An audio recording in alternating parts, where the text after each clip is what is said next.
Bismillah, assalamualaikum warahmatullahi wabarakatuh. Yang terhormat Ibu Kepala Sekolah dan yang terhormat Bapak Ibu karyawan SD Negeri Antasari. Sebelum acara workshop pada pagi hari ini kita mulai, kita buka dulu dengan membaca basmalah bersama-sama. Bismillahirrahmanirrahim. Semoga dengan bacaan basmalah tadi apa yang menjadi tujuan kita pada hari ini bisa berjalan lancar. Amin ya rabbal alamin. Yang terhormat Ibu Kepala Sekolah dan Bapak Ibu guru yang menghormati, sebelumnya kami ucapkan terima kasih pada Bapak Ibu semua atas kelonggaran waktunya menghadiri undangan dari saya, KKG Workshop SD Negeri Karangsari, yang pada hari ini kita akan mengambil tema budaya positif. Ini merupakan implementasi dari diseminasi modul 1.4 dalam saya mengikuti calon guru penggerak dalam pendidikan guru penggerak, dan kewajiban saya harus mendiseminasikan atau menyampaikan apa yang saya dapat dari pendidikan guru penggerak itu kepada Bapak Ibu semuanya. Bapak Ibu, untuk selanjutnya Bapak Ibu tolong untuk dioperatori. Selanjutnya sebelum kita memasuki materi tentang budaya positif, mari sekilas kita meninjau tujuan pendidikan menurut Ki Hajar Dewantara. Jadi menurut Ki Hajar Dewantara itu tujuan pendidikan adalah menuntun segala kodrat yang ada pada anak-anak agar mereka dapat mencapai keselamatan dan kebahagiaan yang setinggi-tingginya, baik sebagai manusia maupun sebagai anggota masyarakat. Oleh sebab itu, pendidik itu hanya dapat menuntun tumbuh atau hidupnya kekuatan kodrat yang ada pada anak agar dapat memperbaiki lakunya, bukan dasarnya hidup dan tumbuhnya kekuatan kodrat anak. Jadi ini adalah tujuan dari pertemuan, yaitu menyampaikan pembelajaran dari penerapan modul 1.4, yaitu penerapan budaya positif di sekolah. Bapak Ibu, dari tujuan pendidikan Ki Hajar Dewantara ini, mungkin Bapak Ibu sudah bisa memahami apa yang harus dilakukan oleh kita sebagai pendidik terhadap siswa. Jadi ternyata kalau menurut tujuan pendidikan Ki Hajar Dewantara itu kita hanya bisa menuntun tumbuh kembang anak dan tidak bisa merubah kodrat yang ada di anak tersebut. Nah, ini sesuai dengan apa yang dipelajari dalam profil pelajaran Pancasila di kurikulum Merdeka, bahwa kita memberikan kemerdekaan semerdeka-merdekanya terhadap anak untuk tumbuh dan kembang, dan kita tidak boleh merubah apa yang sudah menjadi dasar anak tersebut. Lanjut ya. Nih, sebelum kita jauh masuk, saya akan mencoba tanya pada Bapak Ibu semua tentang beberapa hal. Yang pertama, pemberian hukuman itu dapat mendisiplinkan siswa. Ini benar atau salah kira-kira? Pemberian hukuman dapat mendisiplinkan siswa. Ya, hukuman itu setiap misalnya anak melakukan kesalahan terus kita kasih hukuman, kalau hukumannya itu apapun hukumannya, itu bisa mendisiplinkan anak atau tidak? Ada kemungkinan. Ada kemungkinan bisa ya. Jadi ada kemungkinan bisa berubah, bisa nurut ya. Berarti kan itu anak disiplin karena ada hukuman. Karena wedi, karena takut karena ada hukuman. Nah, orang dihukum berarti orang wedi. Jadi anak itu bisa disiplin karena takut dihukum. Oke. Yang kedua, pemberian hadiah dapat meningkatkan prestasi siswa. Benar atau salah? Nah, ini yang sering kita lakukan mungkin. Ya, ini yang sering kita lakukan. Pemberian hadiah dapat meningkatkan prestasi siswa. Ini pendapatnya. Nah, nanti kan kita ulas satu-satu. Apakah yang kita lakukan selama ini sudah benar atau belum? Yang ketiga, guru harus mampu memberikan solusi pada siswa yang bermasalah.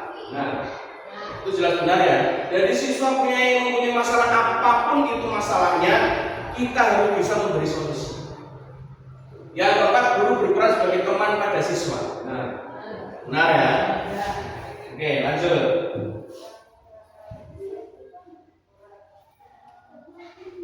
Bapak Ibu, kita santai saja ya, nggak usah terlalu sepanjang, kita santai biar diskusi berjalan dengan enak gitu. Nah, ini adalah budaya positif yang coba saya rangkum yang sudah kita terapkan di sekolah kita. Mungkin nanti bisa ditambahi oleh Bapak Ibu guru, mungkin ke depan kita mungkin bisa ditambahi. Yang pertama, upacara bendera saat hari Senin itu sudah kita lakukan ya Mas, setiap hari Senin. Nomor 2, menyapa siswa setiap pagi saat datang di sekolah. Ini kadang-kadang kita lakukan. Yang ketiga, budaya 5S, senyum, salam, sapa. Ini kurang ya, sebenarnya masih ada senyum, salam, sapa, sopan, itu tambahin PV. Senyum, salam, sapa, sopan, santun.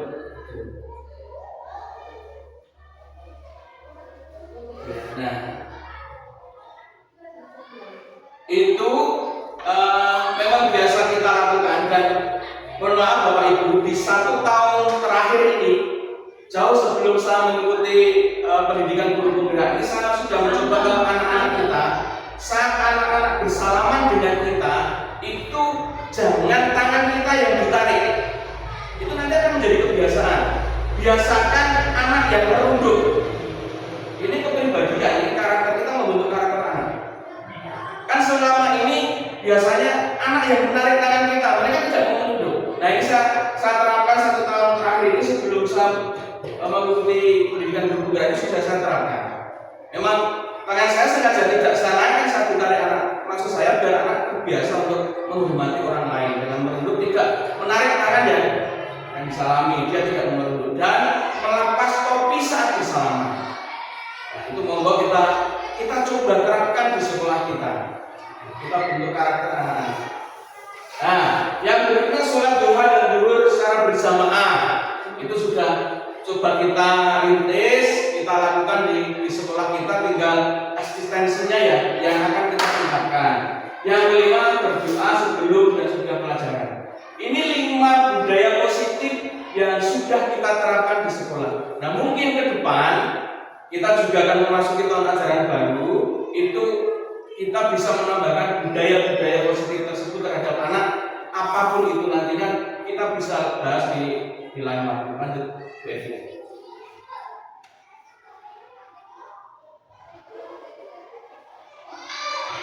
Oke, konsep inti budaya positif itu ada 8. Yang pertama, perubahan paradigma pembelajaran. Jadi maksudnya pembelajaran itu kita rubah sesuai dengan paradigma yang sekarang. Yang kedua, disiplin positif. Yang ketiga, nilai-nilai kebajikan. Yang keempat, motivasi perilaku manusia, hukuman, penghargaan. Yang kelima, kebutuhan dasar manusia. Yang keenam, keyakinan kelas. Yang ketujuh, posisi kontrol. Sedangkan yang kedelapan, segitiga restitusi. Kita akan coba bedah satu persatu.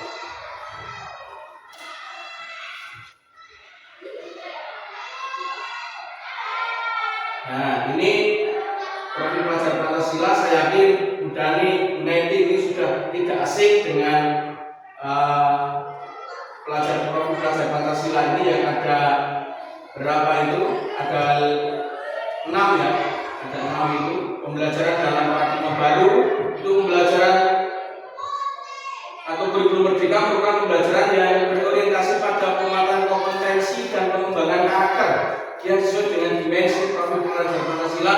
Di antaranya yang pertama, beriman, bertakwa kepada Tuhan, terus mandiri, bernalar kritis, kreatif, gotong royong, dan kebinakaan global. Lanjut. Filosofi pendidikan menurut Ki Hajar Dewantara itu, menurut Ki Hajar Dewantara, mendidik dan mengajar adalah proses memanusiakan manusia, sehingga harus memerdekakan manusia dan segala aspek kehidupan, baik secara fisik, mental, jasmani maupun rohani. Itulah kenapa pemerintah sekarang mengembalikan pendidikan itu sesuai dengan filosofi Ki Hajar Dewantara dengan menggunakan sistem kurikulum merdeka. Nah, Sekarang yang pertama yang dari 8 itu tadi, disiplin positif. Apa itu disiplin positif? Disiplin positif itu adalah menumbuhkan disiplin yang didorong dalam diri anak tanpa hukuman dan hadiah. Di sini sudah terlihat. Jadi kita flashback ke belakang, apa jawaban kita tadi, kita sesuaikan dengan ini. Jadi disiplin positif adalah menumbuhkan disiplin yang didorong dalam diri anak. Jadi anak itu bisa disiplin kan didorong dari kemauannya sendiri, tanpa hukuman dan hadiah. Jadi keluarga atau sekolah memerlukan aturan dan batasan yang jelas tentang apa yang boleh dan tidak boleh dilakukan untuk kepentingan bersama. Lanjut. Nah, sedangkan budaya positif adalah nilai dan kebiasaan di sekolah yang berpihak pada murid agar mereka dapat berkembang menjadi pribadi yang kritis, penuh hormat, dan bertanggung jawab sesuai dengan profil pelajar Pancasila. Di sekolah kita tadi sudah kita tampilkan budaya-budaya positif yang ada di sekolah kita seperti upacara bendera, 5S dan sebagainya. Lanjut lagi. Sedangkan nilai-nilai kebajikan, apa itu nilai-nilai kebajikan? Nilai-nilai kebajikan universal yang dimaksud, yaitu meliputi keadilan, tanggung jawab, kejujuran, bersyukur, lurus hati, berprinsip, integritas, kasih sayang, rajin, komitmen, percaya diri, kesabaran, ada kesehatan dan sebagainya. Masih banyak. Yang dimaksud nilai kebajikan universal itu adalah nilai kebajikan yang diakui secara global, secara dunia, dan ini dilakukan di semua kalangan di muka bumi. Lanjut. Motivasi perilaku manusia, hukuman dan penghargaan.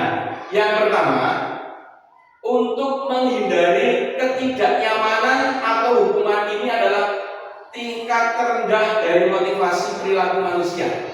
Di sini sudah kita bisa ambil kesimpulan bahwa hukuman itu atau kejayaan hukuman itu adalah perilaku terendah yang bisa kita lakukan.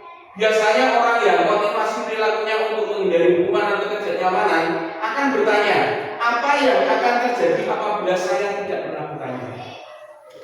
Sebenarnya mereka sedang menghindari permasalahan yang mungkin muncul dan berpengaruh pada mereka secara fisik, psikologis maupun tidak terpenuhinya kebutuhan mereka.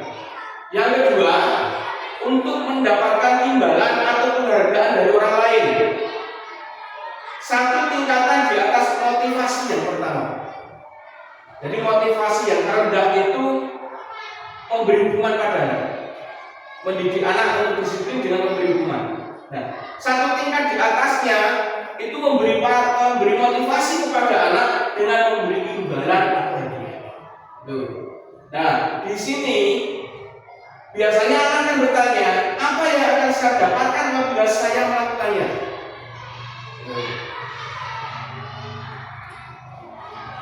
Terus mereka melakukan sebuah tindakan untuk mendapatkan pujian dari orang lain.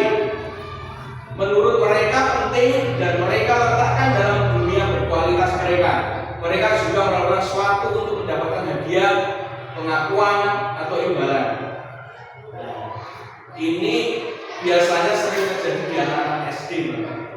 Anak-anak SD itu biasanya sering ingin mendapat pujian dan pengakuan dari gurunya, ingin mendapat hadiah atau penghargaan dari gurunya. Jadi motivasi mereka berbuat baik, berprestasi itu karena ingin mendapat imbalan, ingin dipuji dan sebagainya. Sedangkan yang ketiga, untuk menjadi orang yang mereka inginkan dan menghargai diri sendiri dengan nilai-nilai yang mereka percaya.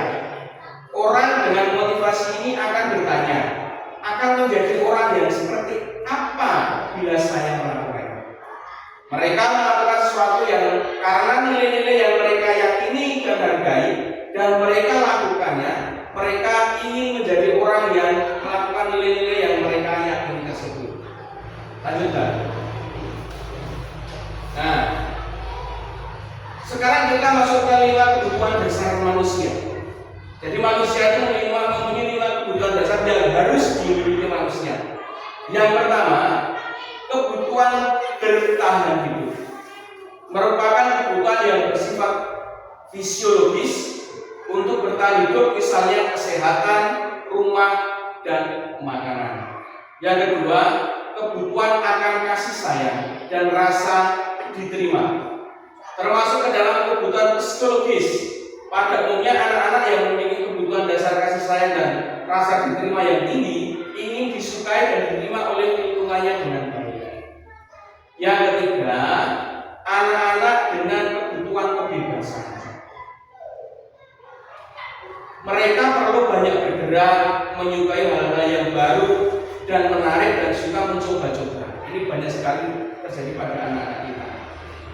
Sedangkan yang berikutnya, kebutuhan akan kesenangan adalah kebutuhan untuk mencari kesenangan bermain dan sebagainya. Kebutuhan ini muncul sejak dini, kemudian terus berkembang hingga dewasa. Berikutnya, kebutuhan tentang penguasaan merupakan kebutuhan pengakuan atas kemampuan yang berhubungan dengan kekuatan untuk mencapai sesuatu, menjadi kompeten, menjadi terampil, diakui atas prestasi dan sebagainya. Nah, kebutuhan-kebutuhan ini harus dimiliki oleh anak. Kalau kebutuhan dasar anak ini tidak tercukupi, pasti anak itu bermasalah. Nah, itu. Jadi sering kita melihat anak-anak yang bandel dan sebagainya, kita sedikit. Sudahkah lima kebutuhan pada anak ini tercukupi? Lanjut dari. Nah, sekarang kita keyakinan kelas. Apa itu keyakinan kelas? Keyakinan kelas adalah sesuatu yang diyakini bersama, yang berasal dari penyatuan pikiran untuk menjadi nilai-nilai kebaikan untuk diturunkan di kelas-kelas. Merupakan metode untuk menimbulkan kembali disiplin positif yang didasari oleh motivasi dari dalam diri. Implementasi keyakinan kelas di latar belakangi bahwa ditemukannya beberapa murid yang masih digunakan untuk melakukan tindakan kebaikan. Nah, kalau dulu ini namanya peraturan kelas. Nah, kalau peraturan kelas, bedanya apa keyakinan kelas dan peraturan kelas? Kalau peraturan kelas itu yang membuat kita, yang membuat bapak ibu guru tanpa melibatkan anak, itu sering terjadi, bahkan pasti terjadi seperti itu. Kita membuat peraturan sekolah, kita membuat peraturan kelas tanpa melibatkan anak. Jadi terkesan anak itu hanya mengikuti kemauan gurunya, berbeda dengan keyakinan kelas. Keyakinan kelas itu nantinya akan dibuat secara bersama-sama. Bapak Ibu santai mawon kalian pegangan monggo. Di depan Bapak Ibu sudah ada minuman, makanya saya di samping mawon biar tidak ngantuk. Nah, ini adalah urutan untuk langkah-langkah utama dalam menetapkan keyakinan kelas. Yang pertama, diskusi memunculkan peraturan-peraturan yang perlu ditaati warga sekolah. Siapa yang diajak diskusi? Kalau peraturan itu kita buat atau keyakinan itu kita buat untuk sekolah, ya semua siswa. Kalau keyakinan itu kita buat hanya untuk satu kelas, ya warga kelas itu yang kita ajak diskusi. Gitu. Kalau untuk sekolah ya semua guru kepala sekolah dan siswa kita ajak diskusi tentang peraturan yang perlu ditaati di sekolah. Yang kedua, mengubah peraturan-peraturan menjadi kalimat yang lebih positif. Nah, ini maksudnya gini Bapak Ibu. Kalau peraturan itu kan biasanya dilarang mencontek, dilarang mengambil barang milik temannya, dilarang lari di koridor. Nah, seperti itu. Nah, itu kira-kira kalimat positif atau negatif Bapak? Ayo, itu kira-kira kalimat positif atau negatif? Dilarang mencontek, dilarang mengambil buku milik temannya. Itu kalimat positif atau negatif? Positif. Kata-kata dilarang itu merupakan kalimat negatif. Nah, sebisa mungkin saat kita membuat keyakinan kelas, itu kalimat-kalimat negatif itu kita ubah menjadi kalimat. Contohnya apa? Contohnya saat kita membuat peraturan kelas, anak ada yang menulis, dilarang mengambil barang milik temannya. Nah, menjadi kalimat positif. Meminta izin saat mengambil barang milik temannya. Itu lebih ke kalimat positif. Banyak sekali yang bisa kita ubah dari kalimat negatif ke kalimat positif. Dilarang, ngejek dan sebagainya itu bisa kita ubah. Sekalian kita bisa mengubah mindset dalam pikiran anak. Nah, yang ketiga, menyalurkan peraturan-peraturan menjadi nilai-nilai kebajikan keyakinan kelas.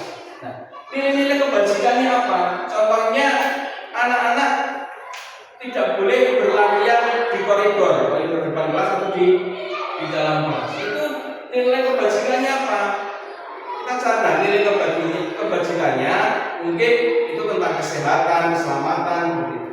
Yang keempat, berdiskusi mengenai gambaran perilaku mencerminkan keyakinan kelas. Nah, setelah keyakinan kelas itu kita buat, gambaran perilaku anak seperti apa? Itu kita sudah punya gambarannya. Yang kelima, berdiskusi mengenai peran seluruh warga sekolah, sedangkan yang keenam, meninjau ulang keyakinan kelas setiap waktu. Sesudah keyakinan kelas itu kita buat, kita tinjau ulang. Per 3 bulan kita tinjau ulang, efektif tidak. 6 bulan kita ulang, kita tinjau ulang, kita refleksi, efektif tidak. Adakah yang perlu ditambahkan? Adakah yang perlu dikurangi dan sebagainya. Berikutnya Mbak Dwi. Nah, ini saya akan coba mengajak Bapak Ibu untuk berdiskusi dengan mengisi keyakinan kelas. Keyakinan kelas ini kaitannya dengan kebajikan nilai-nilai universal yang kita sudah saya jelaskan. Yang pertama, peraturan selalu kembalikan buku ke tempatnya. Nah, ini sudah menjadi kalimat positif. Kalimat negatifnya mungkin tadinya itu jangan menaruh buku sembarang tempat. Itu kalimat positifnya menjadi selalu kembalikan buku ke tempatnya. Nah, ini keyakinan kelasnya apa? Nilai kebajikan yang dapat kita ambil apa di sini? Selalu kembalikan buku ke tempatnya. Nilai-nilai apa yang bisa kita terapkan di sini? Nilai-nilai apa yang ingin kita tanamkan? Mungkin bisa kedisiplinan, tanggung jawab bisa. Kedisiplinan, tanggung jawab. Coba nanti apa yang menjadi gambaran kita nanti kita sesuaikan dengan slide berikutnya. Yang kedua, dilarang mengganggu orang lain. Dilarang mengganggu orang lain. Apa? Kira-kira keyakinan kelas yang kita tanamkan kepada anak apa? Dilarang mengganggu orang lain.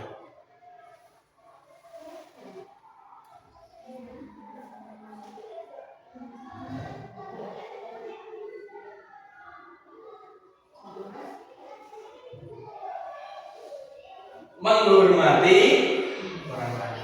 Itu nilai-nilai kebajikan yang ingin kita tanamkan pada anak dengan peraturan dilarang mengganggu orang lain. Itu bisa menghormati. Yang ketiga, hadir di sekolah 15 menit sebelum pembelajaran dimulai. Disiplin. Tanggung jawab juga bisa. Yang berikutnya, dilarang melakukan kekerasan.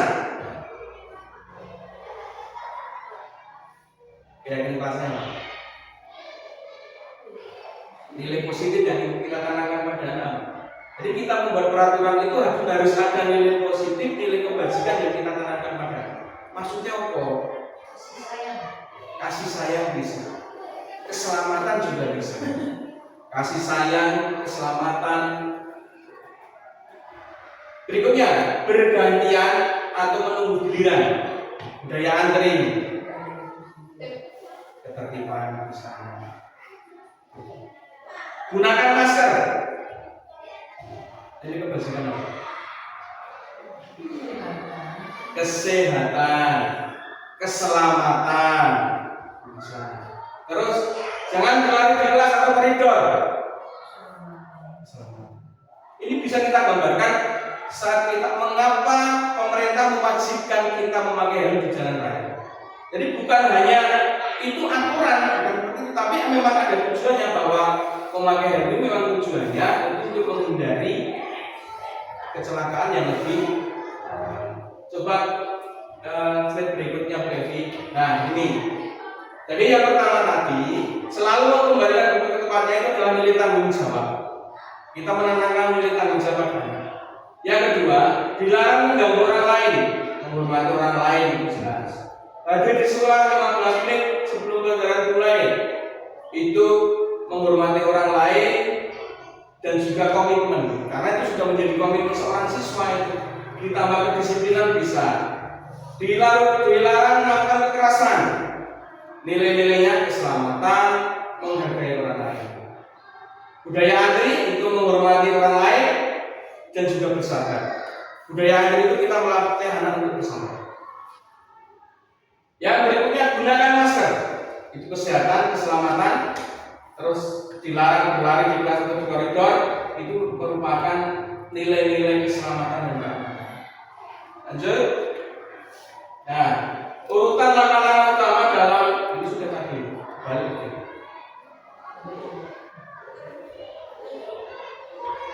Nah, ini sekarang 5 posisi kontrol seorang guru. Ini adalah peran yang harus kita lakukan. 5 posisi kontrol seorang guru. Selama ini kita ada di posisi mana, kita akan mencoba merenungkan dengan kita pelajari satu-satu.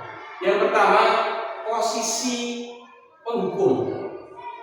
Pada posisi ini, perbuatan guru berupa menghardik, menunjuk-tunjuk, menyindir, dan menyakiti, hasilnya siswa akan memberontak, menyalahkan orang lain, dan berbohong.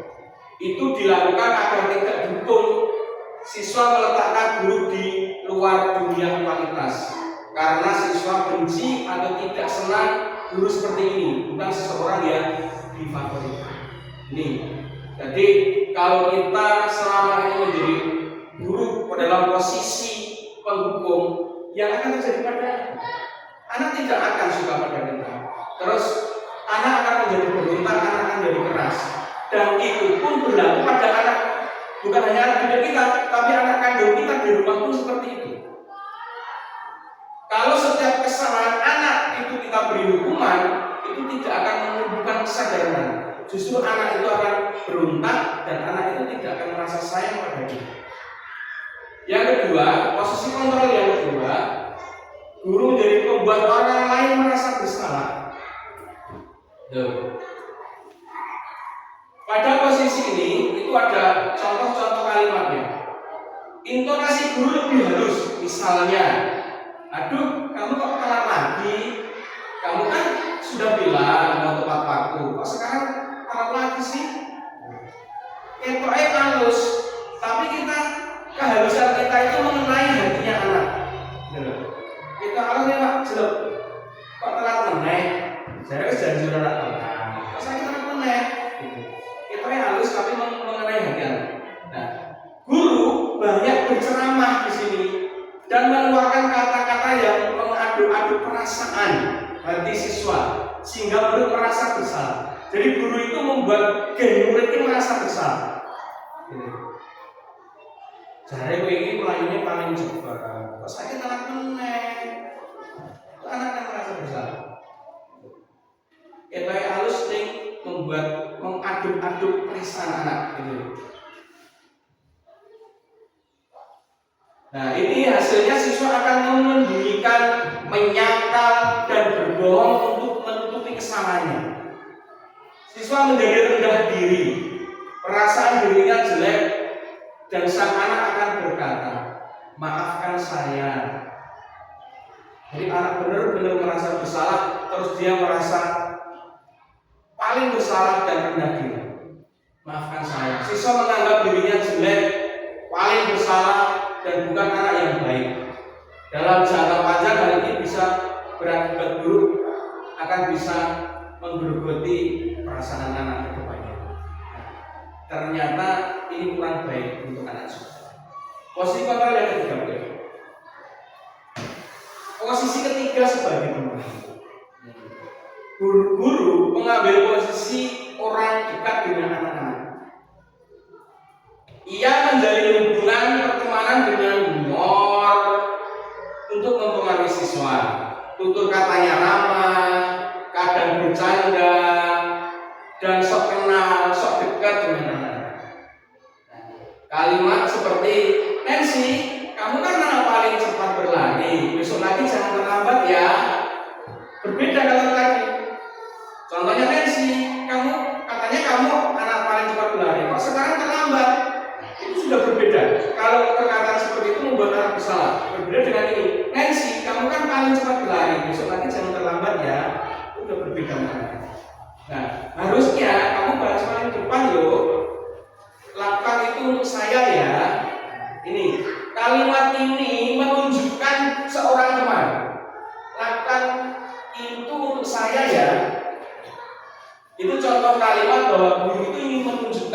dia itu teman anaknya.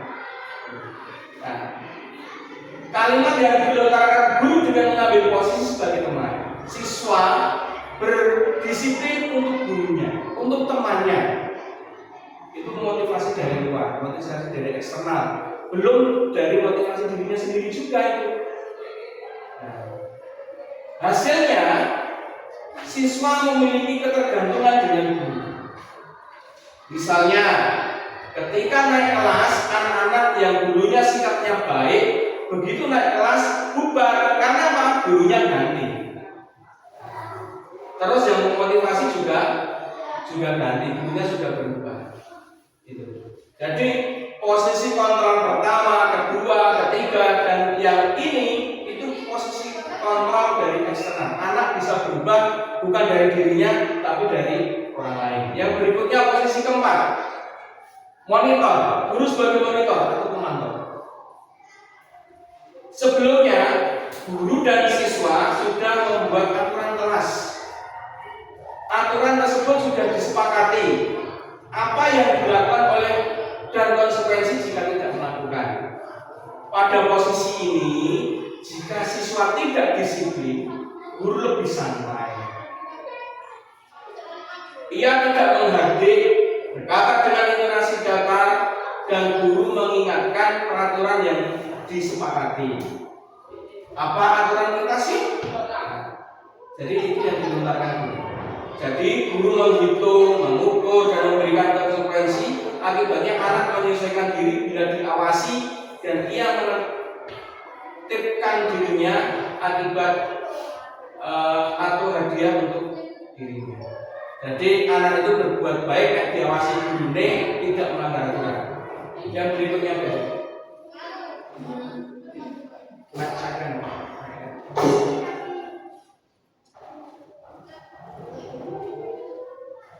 Seperti dikecilkan dulu.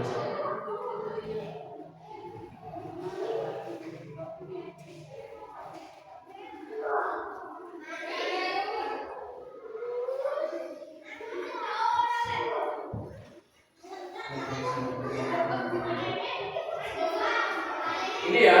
Nah, posisi terakhir itu hilang.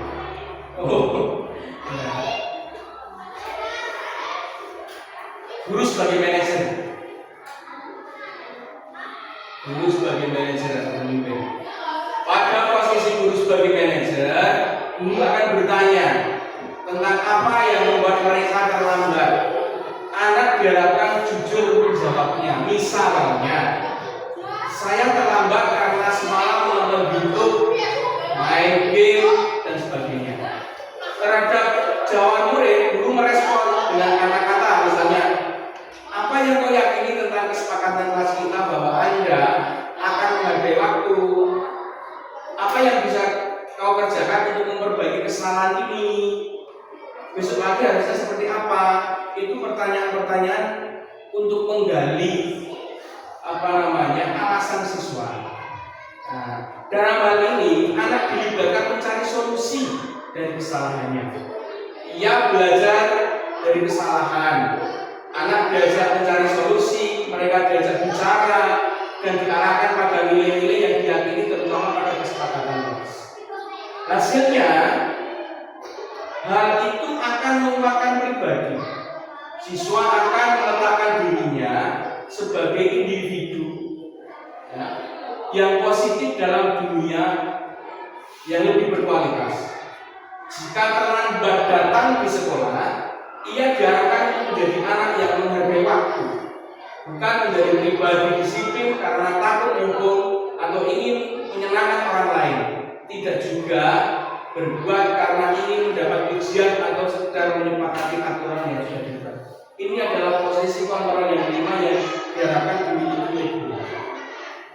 Dengan guru bersikap seperti ini, anak akan tahu kesalahannya di mana, terus anak bisa merubah sikapnya dengan keyakinannya sendiri.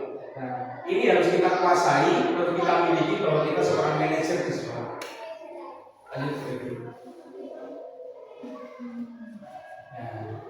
Segitiga restitusi. Apa itu segitiga restitusi?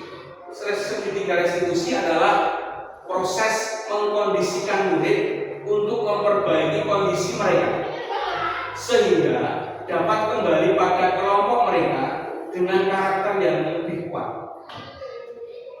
Restitusi membantu murid menjadi lebih memiliki tujuan, disiplin positif, dan memulihkan dirinya setelah berbuat salah. Restitusi bukan untuk menebus kesalahan, namun untuk belajar dari kesalahan. Menangani kesalahan anak dengan segitiga restitusi ini kemarin juga sudah saya praktekkan pada 2 anak di kelas 4 sama kesalahan. Saya mencoba menyelesaikan permasalahan anak itu menggunakan segitiga restitusi. Hasilnya anak bisa paham dengan kesalahannya, sadar bahwa yang dilakukan itu melanggar keyakinan yang sudah disepakati, dan siap untuk bersama-sama mencari solusi biar tidak melakukan kesalahan. Ini yang dimaksud segitiga restitusi tadi Bapak Ibu. Jadi yang pertama itu validasi tindakan yang salah. Ini kita memiliki alasan kenapa melakukan itu. Jadi kita tanya kepada anak, kamu tentu memiliki alasan kenapa melakukan itu. Adakah cara yang lebih efektif untuk mendapatkan apa yang kamu butuhkan? Terus yang kedua, menstabilkan identitas. Setiap orang pasti pernah melakukan kesalahan. Kamu bukan satu-satunya yang pernah melakukan ini. Kita sampaikan pada anak. Kita juga bilang pada anak, kalau Pak Guru atau Bu Guru di posisi kamu, pasti Pak Guru sudah akan melakukan hal seperti kamu. Jadi anak tidak merasa bersalah sendiri. Yang ketiga, menanyakan keyakinan kelas apa yang telah kita sepakati. Terus kamu ingin menjadi orang yang seperti apa? Ini hal-hal yang harus kita gali dalam segitiga restitusi ini saat anak melakukan kesalahan. Jadi jangan semata-mata kita itu menyalahkan anak, menghakimi anak, tapi kita gali dengan segitiga restitusi, yaitu menstabilkan identitas, validasi tindakan yang salah, dan menanyakan keyakinan. Nah, ini ada video tentang posisi kontrol guru. Saya berulang kali melihat video ini tidak bisa, karena saya masih mencoba bagaimana posisi saya sekarang. Coba dulu.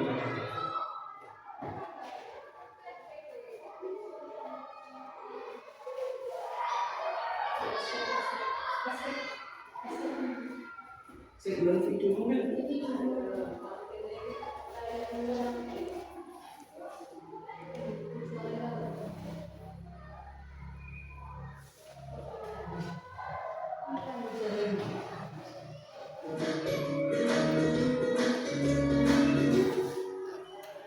Salam bahagia Ibu dan Bapak Guru hebat.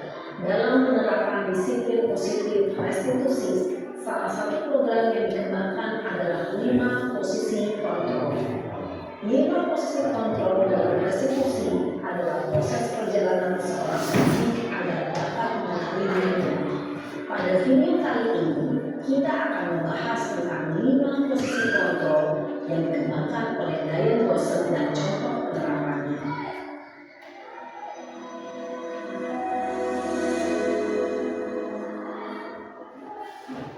5 posisi kontrol itu adalah: 1. Posisi penghukum. 2. Posisi pembuat nasab masalah. 3. Posisi teman. 4. Posisi pemantau atau monitor. Dan 5. Posisi manajer. Untuk lebih memahami kelima posisi tersebut, mari kita saksikan kasus kemarin yang terlambat hadir 20 murid di sekolah dan melihat bagaimana kelima posisi kontrol dalam menghadapi masalah tersebut.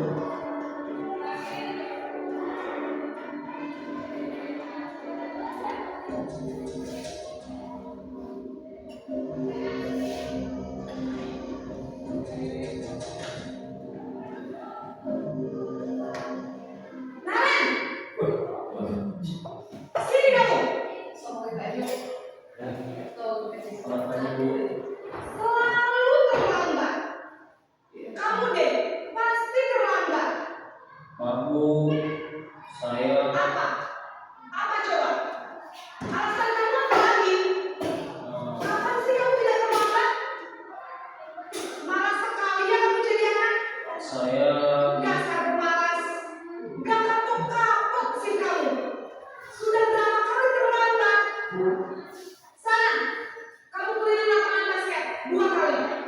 Kenapa saya harus jadi lawan basket, Bu?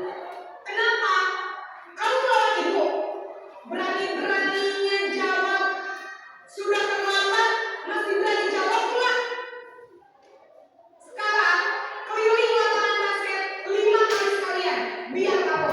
Cepat. Pergi sana ke lapangan basket. Enggak, Pak Begitu. Posisi penghukum biasanya berbicara dengan nada tinggi, menghardik, menunjuk-nunjuk, menyakiti, dan menyindir. Hukuman bisa berupa fisik maupun psikis. Ibu dan bapak guru hebat. Dampak yang terjadi pada murid ketika guru berada pada posisi penghukum adalah murid cenderung akan memberontak, bahkan menyimpan dendam.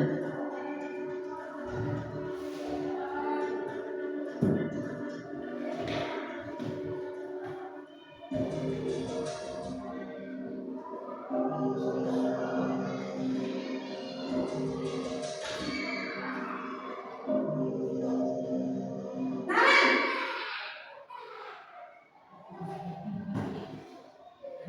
Selamat pagi, Bu. Naren! Kamu kenapa terlambat lagi, nak?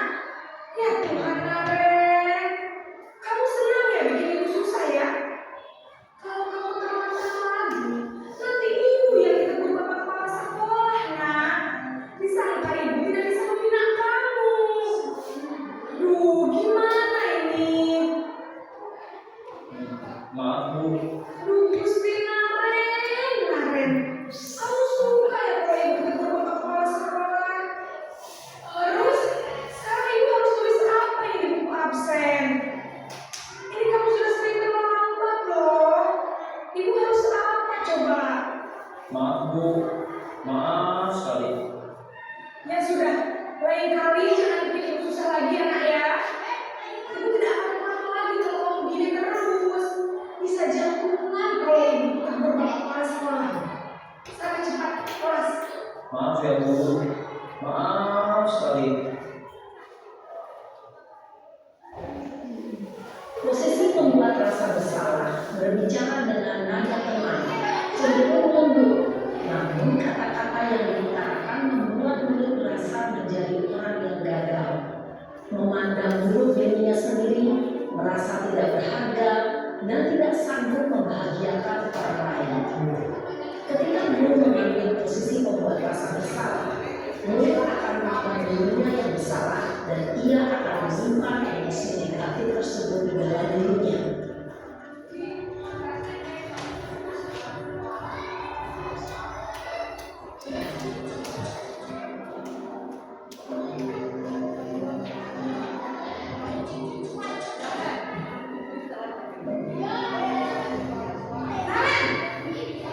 Apa lagi? Selamat pagi, Bu.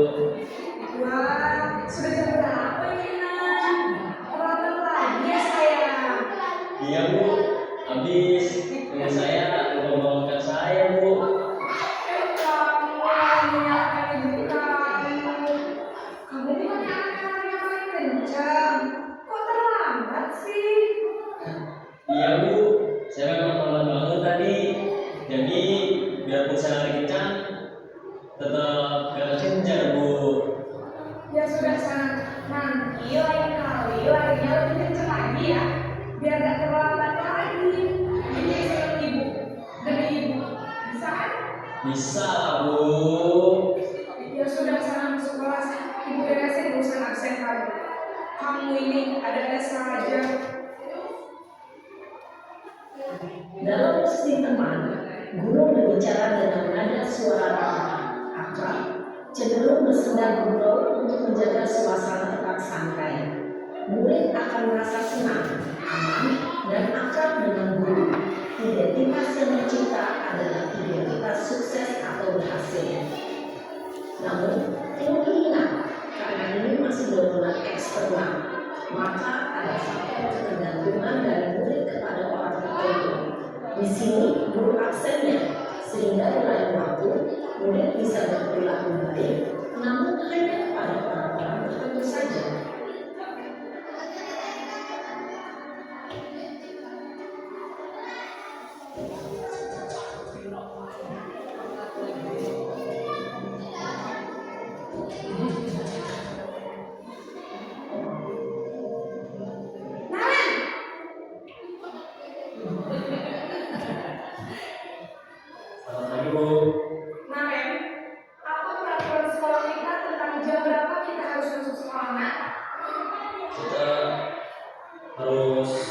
Oh itu Bu. Iya betul, sekarang sudah jam 7.20. Gimana sudah tahu konsekuensinya jika teman hadir? Paham Bu, saya harus tinggal kelas pas jam istirahat selama 20 menit. Iya benar, konsekuensinya demikian. Jadi nanti jam 9.30 pas istirahat, kamu harus tinggal di kelas, kerjakan tugas tambahan untuk ketertinggalan kamu, ya. Baik Bu. Posisi komando mengandalkan penghitungan atau data untuk mengontrol murid. Guru mengarahkan murid berdasarkan peraturan dan konsekuensi. Seorang komando menunjukkan bahasa tubuh dan ekspresi wajah yang datar dan cenderung formal.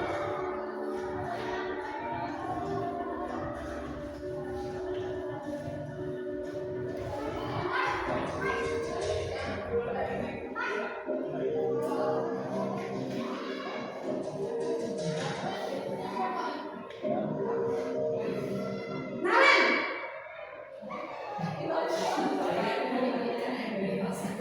Selamat pagi Bu. Selamat pagi Naren. Maaf Bu, saya terlambat. Iya, sekolah masuknya jam 7, sekarang sudah jam 7.20. Jadi sekarang bagaimana ini, Naren? Maaf Bu, saya lupa setelah alarm saya semalam. Baiklah, menurut kamu, keyakinan sekolah yang mana yang perlu kamu tingkatkan? Menghargai diri sendiri dan orang lain mungkin ya Bu. Setuju. Jadi, apakah Naren meyakini prinsip saling menghormati tersebut? Iya Bu, saya meyakininya. Apakah Naren bersedia memperbaiki masalah keterlambatan ini? Bersedia Bu. Bagaimana kamu akan memperbaiki masalah keterlambatan ini? Saya akan coba untuk tidak lupa menyetel alarm saya Bu. Baik, kalau kalian mau mengalami di rumah, ada orang yang kira-kira bisa bantu mengingatkan tidak? Ada Bu, kakak saya, Kak Emma. Ada lagi selain Kak Emma?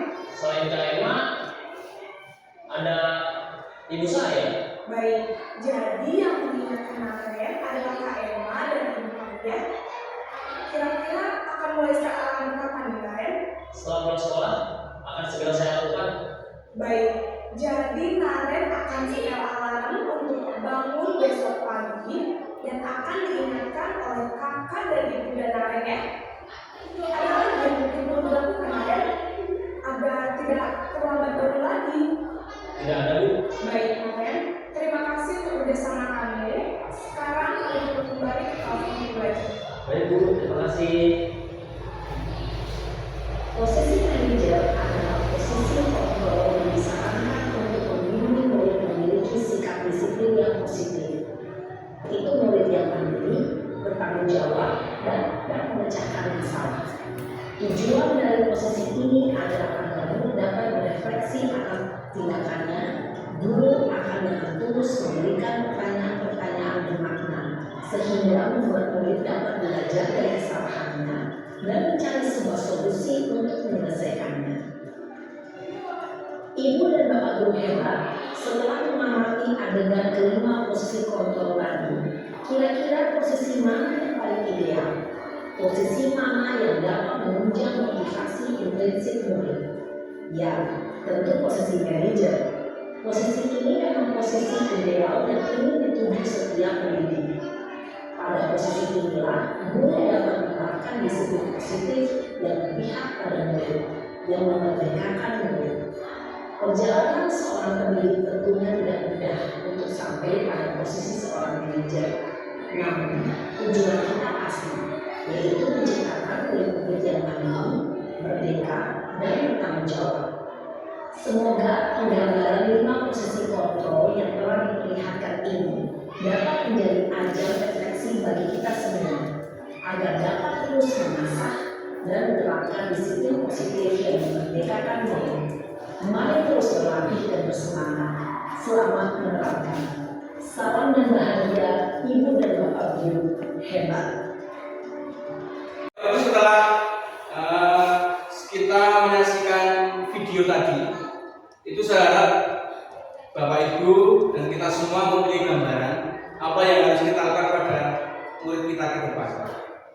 Ternyata menangani murid itu tidak asal kita menyalahkan dengan kesalahan yang dilakukan murid, tapi ada cara yang pas. Dari 5 posisi kontrol itu kita diharapkan menjadi seorang manajer, dan penerapan manajerial dalam menyikapi naren tadi itulah yang dinamakan segitiga restitusi. Penerapan segitiga restitusi seperti itu.